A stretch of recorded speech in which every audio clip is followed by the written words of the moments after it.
ये 2024 का चुनाव कोई साधारण चुनाव नहीं है। देश में जिस प्रकार से 10 साल से तानाशाही चल रही है, किसानों को कुचला जा रहा है, नौजवानों को बेरोजगार होने के लिए मजबूर किया जा रहा है, और विदेशी ताकतें चाइना जैसे हमारी जमीन पे कब्जा कर रही हैं। आज कोई सुनने वाला नहीं है, मीडिया को बोलने का अधिकार नहीं है, लोकसभा में हमारे सांसदों को निकाला जा रहा है, ईडी, इनकम टैक्स और सीबीआई के छापे पटके जा रहे हैं विरोधियों के ऊपर। ये चुनाव साधारण चुनाव नहीं है। आप इस बात से अंदाज लगा सकते हो कि ये चित्तौड़गढ़ और राजस्थान का अब की बार का लोकसभा का चुनाव क्यों महत्वपूर्ण है। आदरणीय हमारे राष्ट्रीय अध्यक्ष खड़गे साहब आशीर्वाद देने के लिए यहां पर खुद चल करके आए, इससे बड़ी कोई बात नहीं हो सकती है। खड़गे साहब, ये किसानों का जिला है, महाराणा प्रताप की धरती है, हम नमन करते हैं इस धरती को। और यहां के किसान जब ठान लेते हैं तो करके बताते हैं, रिजल्ट लाते हैं। और ये किसान भाई आज 10 साल से परेशान हो रहे हैं। मैं पूछना चाहूं, दुगुनी आमदनी को दियो को नहीं झांसो आपने दियो ने मोदी जी, दुगुनी उगी के 700 किसानों की हत्या करवा को जिम्मेदार कौन? मोदी सरकार है कि नहीं? 3 काला कानून कौन ला दिया आपने ऊपर? मोदी सरकार। तो आज मजो चखाणु है कि नहीं? चखाणु है। भाई जी सुनो मेरी बात है, वो काम भी करांगा, 1 मिनट हटो तो सही। ये उदयलाल आंजना वो शख्स है जिसकी कलम से राजस्थान के 14,000 करोड़ रुपए किसानों का ऋण माफ करने का काम किया। ये उदयलाल है। कोई कर सकता है?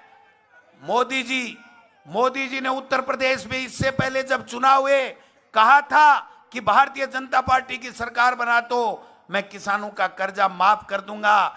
आज अमित शाह जी कह रहे हैं, मोदी जी कह रहे हैं किसान की आदत बन गई है, ऋण ले और मत चुकाओ। यहां के कृषि मंत्री कह रहे हैं किरोड़ी लाल जी मीणा कि किसान को ऋण देना ही नहीं चाहिए क्योंकि उसकी आदत बन गई है कि चुकाना नहीं है।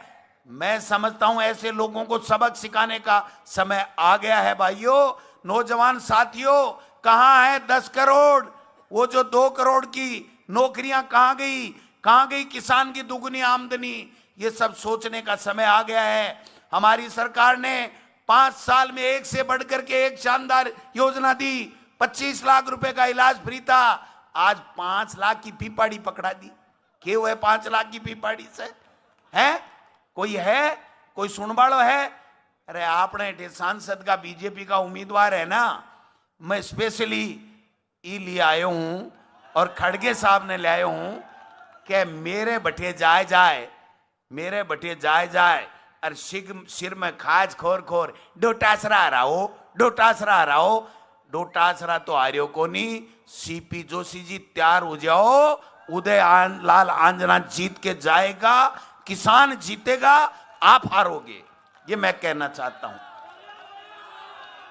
अब एक शर्त है बने, पक्को बुलाणु पड़ेगो। सीपी जोशी जी को मोरियो बुला दोगा के? बुला दोगा?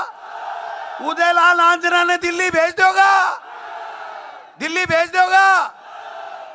तो भाई जी मैं थाने सलूट करवाने और 4 जून ने रिजल्ट वाले दिन सुपर डुपर गाबाने नाच बाने गोविंद डोटाच रावेगो।